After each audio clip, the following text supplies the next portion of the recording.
Good morning বন্ধুরা, আশা করছি আপনারা প্রত্যেকেই ভীষণ ভালো আছেন। টক ঝাল মিষ্টি ইউটিউব চ্যানেলের নতুন একটা রেসিপি ভিডিওতে আপনাদের সকলকে জানাই অনেক অনেক স্বাগত। আজ আমি আপনাদের সাথে শেয়ার করব মশলা চিকেনের দুর্দান্ত একটা রেসিপি, যেটা কিন্তু যারা চিকেন পছন্দ করেন আশা রাখছি তাদের প্রত্যেকেরই ভীষণ পছন্দ হবে আজকের এই রেসিপিটি। রান্নাটির জন্য আমি প্রথমেই নিয়ে নিয়েছি 1.5 কেজি পরিমাণ চিকেন, আর সেটাকে খুব ভালোভাবে পরিষ্কার করে নিয়েছি। আর তারপর আমি কিন্তু ম্যারিনেশন করে নেব চিকেনটাকে। ম্যারিনেশনের জন্য আমি ব্যবহার করছি স্বাদ অনুসারে লবণ, ব্যবহার করছি হলুদ, এছাড়াও ব্যবহার করছি কাশ্মীরি লঙ্কার গুঁড়ো এবং লাল লঙ্কার গুঁড়ো। কাশ্মীরি লঙ্কার গুঁড়ো পরিমাণ মতো ব্যবহার করলেও আমি কিন্তু লাল লঙ্কার গুঁড়োর পরিমাণটা রেখেছি যথেষ্টই কম, যেহেতু আমরা ঝাল খুবই কম খেয়ে থাকি। ব্যবহার করলাম বেশ কিছু পরিমাণ সর্ষের তেল আর 2 চামচ পরিমাণ আদা রসুনের পেস্ট। এবার সমস্ত উপকরণগুলো আমি খুব ভালোভাবে হাতের সাহায্যে মিশিয়ে মেখে নিচ্ছি।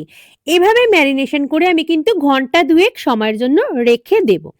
আরও একটা জিনিস ভিডিওর মাধ্যমে তুলে ধরা আমার পক্ষে সম্ভব হয়ে ওঠেনি। আমি কিন্তু একটা পাতিলেবুর অর্ধেকটা অংশের যতটুকু রস হয় সেটুকু লেবুর রস ম্যারিনেশনের জন্য ব্যবহার করেছি।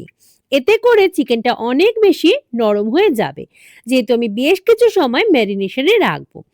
আমি ডুমো ডুমো করে বেশ কিছু আলু কেটে নিয়েছি। আপনারা যারা আলু পছন্দ করেন না তারা কিন্তু এই পর্যায়টা অর্থাৎ আলুটা স্কিপ করে যাবেন। আমরা যেহেতু আলু পছন্দ করি সেই কারণে কিন্তু আলু কেটে নিয়েছি বেশ কয়েক টুকরো, আর সেগুলো ব্যবহার করছি রান্নার জন্য।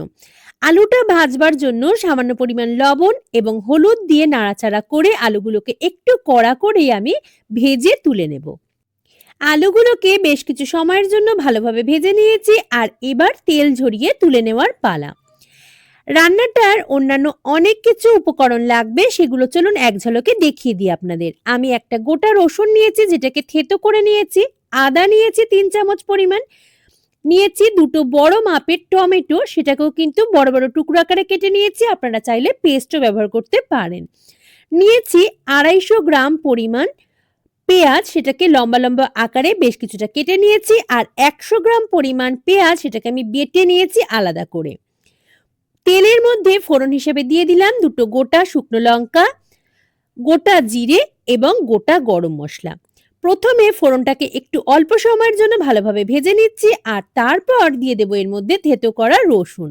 আমি বেশিরভাগ রান্নায় রসুন বেটে ব্যবহার করার পরিবর্তে একটু থেতো করে ব্যবহার করতেই কিন্তু বেশি পছন্দ করি। আপনারা যারা বেটে ব্যবহার করতে চান তারা কিন্তু বেটেই ব্যবহার করতে পারেন। প্রথমে রসুনটাকে কয়েক মিনিট সময়ের জন্য ভালোভাবে ভেজে নিয়েছি, আর এবার আদা বাটাটা এর মধ্যে যুক্ত করে দিয়ে আদা এবং রসুন দুটোকে একসাথে মিশিয়ে আরও বেশ কিছু সময়ের জন্য ভালোভাবে ভেজে নেব, কারণ মশলার কাঁচা গন্ধ কোনো রান্নার ক্ষেত্রে কিন্তু ভালো লাগে না। এবার এর মধ্যে যুক্ত করে দেব পেঁয়াজ কুচিগুলো। আমি কিন্তু পেঁয়াজ আজ দুভাবে ব্যবহার করছি। পেঁয়াজ কুচিগুলো এখন আমি ব্যবহার করলাম, আর বেশ কিছুটা ভালোভাবে কষিয়ে ভেজে নেব। আরও আমি কিন্তু 100 গ্রাম মতো পেঁয়াজ বেটে রেখেছি মিক্সিতে, সেটাও ব্যবহার করব আরও একটু পরে। এই পর্যায়ে অল্প পরিমাণ লবণ আমি যুক্ত করে দিলাম, যেহেতু চিকেনটা ম্যারিনেশনের সময় আমি বেশ কিছু পরিমাণ লবণ ব্যবহার করেছি। কুচিয়ে নেওয়া পেঁয়াজগুলো রান্নায় ব্যবহার করার পর একটু নরম হয়ে আসলে আমি কিন্তু যুক্ত করে দিলাম এর মধ্যে বাটা পেঁয়াজটুকু।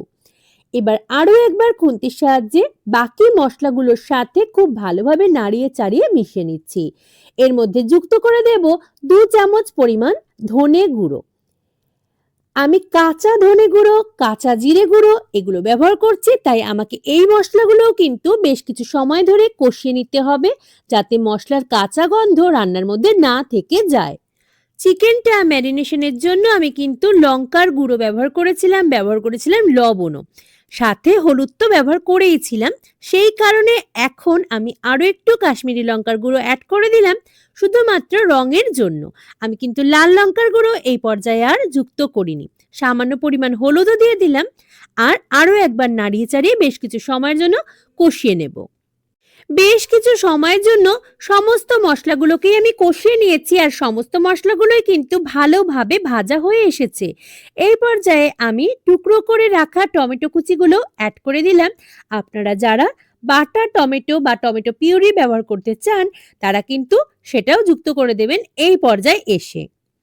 এতক্ষণে বাকি উপকরণগুলো কিন্তু সুন্দরভাবে কষানো হয়ে গেছে। কিছু সময়ের জন্য টমেটোটাও আমি সেদ্ধ হতে দেব। আর এদিকে দেখুন বেশ কিছুক্ষণ ধরে যেহেতু চিকেনটাকে ম্যারিনেশন করা ছিল, চিকেনটাও কিন্তু বেশ নরম হয়ে এসেছে। আর লেবু দিলে কিন্তু চিকেন আপনা আপনি বেশ নরম হয়ে আসে। সমস্ত চিকেনগুলোই আমি কিন্তু মশলার মধ্যে যুক্ত করে দিলাম আর খুব ভালোভাবে খুন্তির সাহায্যে চিকেনগুলোর মধ্যে মশলাটাকে মাখিয়ে নেব। গ্যাসের ফ্লেমটা মিডিয়ামে রেখে বেশ কিছু সময় ধরে আমি কিন্তু চিকেনটাকেও কষিয়ে নেব। এতক্ষণে আমি যে সমস্ত মশলাগুলো ব্যবহার করেছি সমস্ত মশলাগুলোই খুব সুন্দরভাবে কষানো হয়েছে। তবে চিকেনটা ম্যারিনেশনের জন্য যতটাই সফট হয়ে থাকুক না কেন বয়েল করতে হবে খুব ভালোভাবে।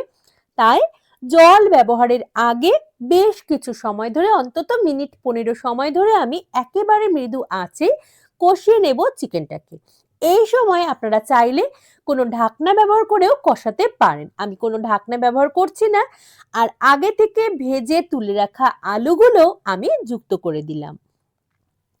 আলুগুলো দিয়ে দেওয়ার পর ভালোভাবে খুন্তির সাহায্যে নাড়িয়ে চাড়িয়ে মিশিয়ে নিয়েছি বাদবাকি মশলাগুলোর সাথে। বেশ কিছু সময় ধরে কষানোর ফলে চিকেনগুলো কিন্তু বেশ অনেকটাই সফট হয়ে এসেছে। কোনো প্রকার জল ব্যবহার না করেও মৃদু আঁচে আরো অনেকক্ষণ ধরে রান্না করে কিন্তু এই চিকেনটা সেদ্ধ করে নেওয়া যায়। তবে আমি অল্প গ্রেভি রাখবো সেই কারণে আমি একটা পাত্রে বেশ কিছু পরিমাণ গরম জল করে নিয়েছি আর তার থেকে কিছু পরিমাণ জল এর মধ্যে ব্যবহার করলাম মাংসটা যাতে খুব ভালোভাবে সেদ্ধ হয়ে যায় সেই কারণে। আপনারা চাইলে কিন্তু জল ব্যবহার না করেও একেবারে মৃদু আঁচে ঢাকা চাপা দিয়ে রান্না করে নিতে পারেন বেশ অনেকক্ষণ সময়ের জন্য। বেশ অনেকক্ষণ ধরে সেদ্ধ করে নিয়েছি আর মাংসটা বেশ কিছুক্ষণ ধরে কষানোর ফলে কিন্তু আগে সফট হয়ে গিয়েছে। এই পর্যায়ে আমি ব্যবহার করলাম ঘি এবং শাহি গরম মশলার গুঁড়ো। একবার ভালোভাবে নাড়িয়ে চাড়িয়ে নিচ্ছি। আলুগুলো তো খুব সুন্দর সেদ্ধ হয়েছে, সাথে মাংসগুলোও কিন্তু অপূর্বভাবে সেদ্ধ হয়ে গেছে।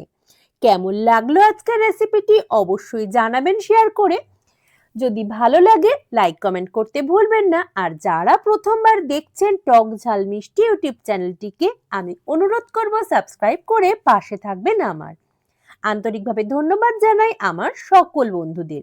পাশে থাকবেন, আপনাদের লাইক, আপনাদের কমেন্ট, আপনাদের সাবস্ক্রিপশনে কিন্তু আমাকে পরবর্তী ভিডিওগুলো তৈরিতে অনেক বেশি উৎসাহিত করবে। আজ এই পর্যন্তই, দেখা হবে নতুন ভিডিও নিয়ে খুব তাড়াতাড়ি। ভালো থাকবেন সকলে।